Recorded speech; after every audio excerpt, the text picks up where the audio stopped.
Devant toutes les prisons et maisons d'arrêt de France, la même scène.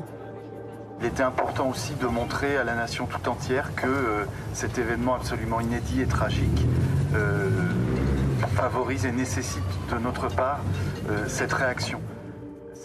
Des directeurs d'établissement, des surveillants, tous en deuil, plongés en plein désarroi.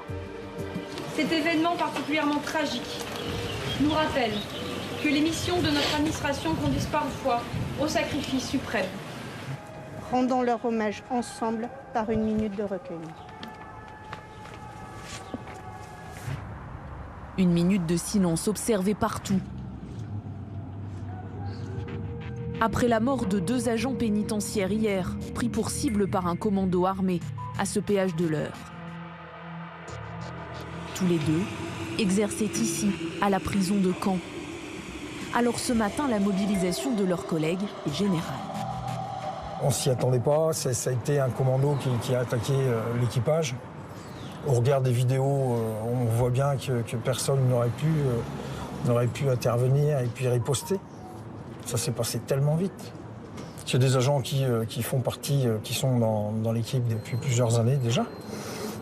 Des surveillants qui ont voulu rentrer dans ce métier-là et puis se donner aux missions extérieures. Des missions que connaît bien Frédéric Bescon. Lui est agent pénitentiaire depuis 33 ans, un proche des victimes. Alors 24 heures après l'attaque, il a encore du mal à réaliser ce qui s'est passé. C'est l'effroi général pour tout le monde. C'est un drame qu'on n'espère pas vivre dans une carrière. On est aujourd'hui dans le deuil le plus total.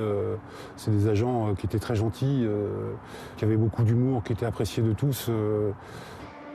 Tous les 2 étaient des agents aguerris. L'un, âgé de 52 ans, avait été promu capitaine. Selon Le Parisien, il avait obtenu son habilitation pour les escortes judiciaires il y a une dizaine d'années. Il travaillait dans l'administration pénitentiaire depuis 1996. Il était pacsé et père de 2 jumeaux nés en 2003, dont l'anniversaire allait être prochainement fêté. L'autre, plus jeune, s'appelait Arnaud Garcia. Il avait 34 ans. Il laisse derrière lui une femme enceinte de 5 mois et un père dévasté. Toute la nuit, j'ai pleuré, ce qui était un peu normal quand on n'a qu'un fils unique. Et j'ai ressassé. J'ai regardé toutes les photos de mon fils. C'est tout. C'était un bon vivant, à tout savoir qu'il était pur, bon vivant, il plaisantait, il avait beaucoup de camarades, il avait quelques passions, la moto, le foot. J'étais fier de mon fils. Ça ne faisait que quelques semaines à peine qu'Arnaud Garcia avait rejoint le service des escortes judiciaires, après 15 ans d'exercice en tant qu'agent pénitentiaire. Il voulait encore bouger avec une nouvelle équipe, et c'est pour ça qu'il a fait le stage pour faire les extractions judiciaires, qu'il a réussi, et c'est comme ça qu'il s'est retrouvé là.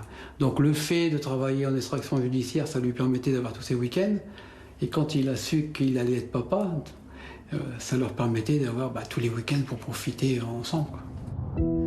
Une nouvelle qu'il avait récemment partagée avec l'un de ses amis d'enfance, le maire de Blangy-le-Château dans le Calvados.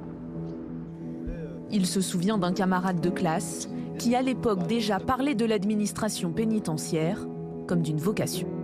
Arnaud, c'est un enfant du village. Il est arrivé ici, il avait 10 ans. On a été à l'école ensemble. C'est vrai qu'on s'est connus petits, on a suivi nos carrières.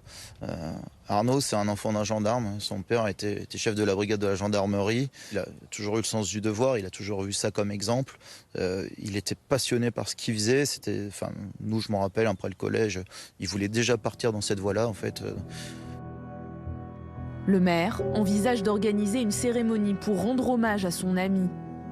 3 autres agents, présents également dans le convoi hier, ont été blessés. Ils sont tous pères de famille et sont âgés de 48, 52 et 55 ans.